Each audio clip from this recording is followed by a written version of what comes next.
शादी नहीं होगी भाई साहब ये नहीं करोगे तो। इनका पर्पस प्रैक्टिस है, इनका पर्पस इंटरनल चेकिंग है कि मुझे चैप्टर समझ आया या अगर इसके एक भी सवाल नहीं हो रहा तो फिर इस प्रैक्टिस का कोई फायदा।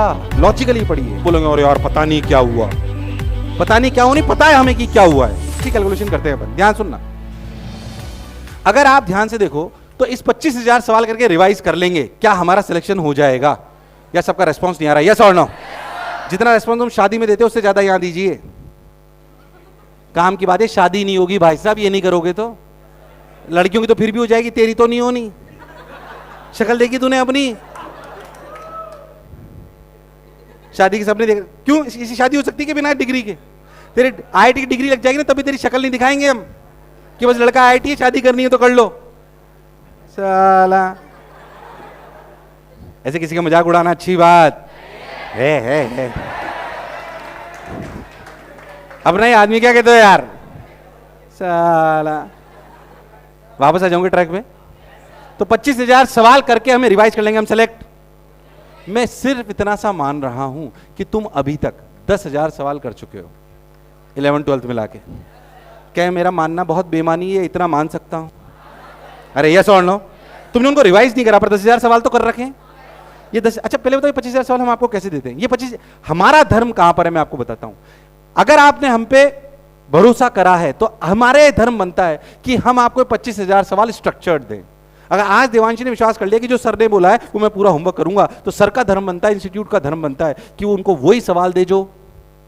अगर मैं आपको अनस्ट्रक्चर्ड मटेरियल दे दूं कि रोटेशन पे मैंने 500 सवाल करा दिए और पता लगा हीट पे मैंने 10 सवाल करा के खत्म करा दिया, तो भले आपने मेहनत उतनी ही करी ऊपर आपको फायदा होने वाला। आपने तो 25,000 सवाल करे। What is the point of doing it? Yes और नो? अपन बेसिकली चलते हैं। 25,000 सवाल कहां कहां करेंगे आप? ध्यान सुनिएगा। ये 25,000 सवाल आप करोगे शीट में। शीट की एक्सरसाइज 1 2 और 3 अगर अपन जोड़ लें, पीवाईक्यू अलग रखेंगे, एक्सरसाइज 1 एक्सरसाइज 2 और एक्सरसाइज 3, अगर इनको हम जोड़ लें ये करीब करीब 10,000 सवाल हैं अप्रोक्सीमेटली। 9:30 से लेकर 10:30 के बीच में होंगे कहीं ना कहीं। अप्रोक्सीमेटली 10,000 सवाल हैं। कितने? 10,000 सवाल हैं। 10,000 से थोड़ा सा लोअर साइड ही होंगे, ज्यादा साइड नहीं होंगे। ये हो गया आपको कुछ डीपीपीज मिली होंगी। डीपीपीज बैच वाइज मिलती है, कुछ 11th में मिली होंगी, कुछ 12th में मिली होगी। अभी मैं ऐप के मटेरियल की बात नहीं कर रहा हूं आपसे, बहुत बेसिक डीपीपीज जो आपको मिली होंगी अगर आप उन्हें ध्यान से देखोगे तो 4,000 से 5,000 के बीच में आएंगी बस। अपर साइड बता रहा हूं, ये भी लोअर साइड नहीं, 4,000 से 5,000। ये दोनों का पर्पस होता है प्रैक्टिस करना। एक तो पर्पस भी समझे मटेरियल का पर्पस क्या है। इसका मतलब पर्पस क्या है? प्रैक्टिस करना। इसके बाद आता है हमारा एक मटेरियल जिसे हम बोलते हैं पीवाईक्यूज। पीवाईक्यूज के अपने पास दो तरीके होते हैं, जेईई मेन और। क्या आपको जेईई मेन के कम से भी कम पिछले 10 साल के पेपर करने चाहिए? पिछले 5 साल में अगर आप ध्यान से देखो तो क्या हर बार 8-8 पेपर हुए हैं? कितने हुए हैं? कितने? 8 5 जा और एक पेपर में कितने सवाल आ रहे हैं? 90। कितने आ रहे हैं? 90। तो 8 5 जा 40, 40 इंटू 9 क्या 3,600 सवाल? और उसके पिछले 5 साल में फिर से एक बार और जोड़ लो, बोलो यस और नो? तो उसमें कितने हो गए बोलो? 5 साल में एक ही बार आया। 5 9 जा 45। क्या 450? फिर पहले कितने आए थे? 3600। कितने आए थे? क्या कुल मिला के 4,000 पीवाईक्यू हमें कम से कम जेईई मेन के करने हैं? किसके करने हैं? 4,000 लगभग जेईई मेन के हमें पीवाईक्यू। क्या इतना हमें करना चाहिए? हाँ। अगर मैं जे एडवांस की बात करूं तो जे एडवांस में मैं मान सकता हूं कि पिछले जो वैसे तो 45 ईयर्स के पेपर पूरे अवेलेबल है, पर फिर भी जो ये मान के चलो कि जो लास्ट 15 साल के पेपर है ना वो थोड़े से आउट ऑफ सिलेबस है। उनको चाहे तो अभी अपन स्किप, जाहिर सी बात है करना चाहे तो अपने करना चाहिए, पर कम से भी कम 30 साल के करने चाहिए। 30 इंटू लगभग ऑन एन एवरेज 2-2 पेपर आते हैं। क्या 100 सवाल कम से कम आते हैं? अरे आवाज यार यस और नो? किसी साल कम, किसी सवाल ज्यादा। 30 इंटू 100 3,000। क्या 4,000 प्लस 3,000 कितने? 7,000 सवाल। या पीवाईक्यू। ये पीवाईक्यूज की प्रैक्टिस क्या है? ये प्रैक्टिस इस बात की है कि मान लीजिए तुझे लगा कि मैंने ना मैग्नेटिज्म पढ़ लिया। अब जो मैंने मैग्नेटिज्म पढ़ लिया, मैग्नेटिज्म पढ़ने के बाद मैंने शीट भी कर ली, मैंने डीपी भी कर लिया, पर ये आपको बताएगा कि जो आपने पढ़ाई जो समझा है वो वाकई एग्जाम के लायक है या? ये सही बताऊं तो इंटरनल टेस्टिंग है कि मुझे चैप्टर समझ आया या? इनका पर्पस प्रैक्टिस है, इनका पर्पस इंटरनल चेकिंग है कि मुझे चैप्टर समझ आया या अगर इसके एक भी सवाल नहीं हो रहा तो फिर इस प्रैक्टिस का कोई फायदा। इसका मतलब क्या मुझे थ्योरी और प्रैक्टिस दोबारा करनी पड़ेगी? अरे यस और नो? अरे यस और नो? ये बात आपको ध्यान देनी। इसके बाद आपके आते हैं टेस्ट जो रियलिटी में बताते हैं कि आप एग्जाम में कैसा परफॉर्म। अगर आप ध्यान से देखो तो 11th 12th और 12th के एंड आते आते हम कम से भी कम आपके 40 पेपर ले लेंगे। 11, 12 और 12 के आखिर में जितने भी रिवीजन, कम से कम कह रहा हूं बेयर मिनिमम ये 40 से ज्यादा ही होंगे, कम होने वाले। कि 40 इंटू 100 फिर से कितने हो गए? 4000 सवाल किसमें कराएंगे हम आपको? क्या इनको एनालाइज करना बहुत इंपॉर्टेंट है? अरे आवाज नहीं आ रही है सवाल? फिर मैं कह रहा हूं भेड़ बकरियों की तरह मत पढ़िए, लॉजिकली पढ़िए। हम आपको लॉजिकली पढ़ाना चाहते हैं, हम चाहते हैं कि आपका सिलेक्शन हो, इसलिए सिर्फ आपको खुश करने वाला पढ़ा दें। कल भी मेरी सारे टीचर्स की मीटिंग थी, मैंने एक ही बात बोली कि बच्चों को खुश करने वाला मत पढ़ाइए। मैं आपको बताऊं खुश करने में कोई दिक्कत नहीं। आज मैनेजमेंट शीट देखो तुम, तुम्हारी अच्छे अच्छे सवाल हैं उसमें, तुम्हें खुश करना वाली बड़ी बात नहीं होंगे सवाल। रोटेशनल शीट उठा के देखो, साला तुमसे 5 में से 2 नहीं होंगे। सच्चाई है, एडवांस के लेवल पे बनाई गई है। उसको खुश करने में हमें क्या दिक्कत है? जो जैसा टीचर पढ़ाए वही शीट में दे दे, वही एग्जाम में दे दे, तुम्हारे नंबर आ जाएंगे, तुम खुश, तुम्हारे माँ बाप भी खुश। आखिरी में एक एग्जाम में तो फेल हो गए, तो बोलोगे अरे यार पता नहीं क्या हुआ, पता नहीं क्या हुआ, नहीं पता है हमें कि क्या हुआ है, हमने आपको बेवकूफ बनाया, वो हम नहीं करेंगे। आप खुश करने वाला पढ़ने चाहते हो कि सिलेक्शन वाला? अगर सिलेक्शन वाला पढ़ना चाहते हो तो थोड़ी सी तकलीफ आएगी। मैं आपको आज कह रहा हूं ये बात, मैं आपको आज कह रहा हूं ये बात। हमने स्टडी मटेरियल खुश करने वाला नहीं बनाया है कि हम टीचर को मैं अपने मोशन पे किसी टीचर को ऐसा इंस्ट्रक्शन नहीं जाता है कि आपको पेपर ऐसा बनाना है कि हर बच्चे के कम से कम 30% नंबर आए। मैं नाम नहीं ले रहा हूं, पर ऐसा इंस्ट्रक्शन बड़े बड़े इंस्टीट्यूट्स में जाता है कि टीचर को ये पूछा जाता है आपने ऐसा पेपर क्यों बनाया कि बैच के नंबर एवरेज 30 से कम आए। अरे ये थोड़ा तो खुश करने वाली बात हो गई है। तो अरे हुई कि नहीं हुई यार? ये नहीं कर रहे हैं हम, इसलिए अपने नंबर को देख के दुखी मत होइए। जो नंबर मोशन पे आ रहे हैं ना, उससे 10% ज्यादा नंबर आएंगे तुम्हारे मेन एग्जामिनेशन में। पर अगर यहां कम आ रहे हैं तो वहां भी कम आएंगे।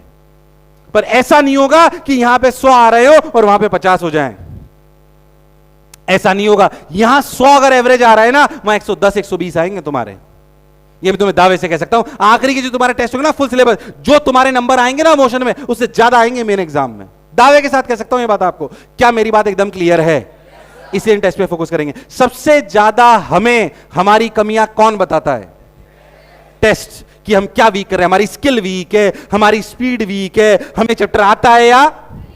सबसे ज्यादा कौन बताता है? टेस्ट। 4000 7000 कितने? 11। इसको 10 और 4 पकड़ लो, कितना? 14। 14 और 11 कितने? ये देखो 7 और ये 7 और ये 4 11। 11 और ये, क्या मेरी बात क्लियर है? इसमें से कितने कर चुके हो तुम? इसके अलावा जो एक चीज मैं और तुम्हें कहना चाहता हूं, जो एक्स्ट्रा है पर वो अपने को करनी पड़ेगी, जो तुम्हें करनी, ध्यान सुनना। क्या हुआ? नहीं करनी है? ये ही नहीं कर रहा मैं तो। अच्छा बताओ, क्या ये सबके लिए कॉमन है? ये सबके लिए बोलो है कि नहीं है? ये सबके लिए कॉमन है कि हाँ यार ये तो बहुत नॉर्मल चीज है, तो हमें करनी करनी। इसमें कोई शक और संशय वाली बात? होमवर्क मशीन जो आपको नीचे लगाई गई है, ये सबके लिए कॉमन है, देवांशी के लिए भी कॉमन है, ये सबके लिए कॉमन है। ये आपको करना कंपलसरी है, ये आपको करना कंपलसरी है। आपकी कमियां, हाँ क्या हुआ? समोसे रुक जा आप थोड़ी देर बाद, अभी नहीं तो साला इनका पूरा ध्यान समोसों पे ही होगा। ध्यान सुनो, काम की बातें बता रहा हूं। क्या होमवर्क मशीन, ये जितना भी स्टडी मटेरियल है, क्या ये सबके लिए कॉमन है? पर अगर देवांशी की कोई मिस्टेक है तो ये मशीन अलग तरीके से काम करती है, जो आपको पता होना। पहले बताओ, क्या मैं ये कर लूंगा मेरा सिलेक्शन हो जाएगा? क्या तुमने इसमें से कितने कर चुके हो, क्या तुम्हें पता है? मैक्सिमम तुम शीटों में कर चुके होंगे। कहां कर चुके होंगे?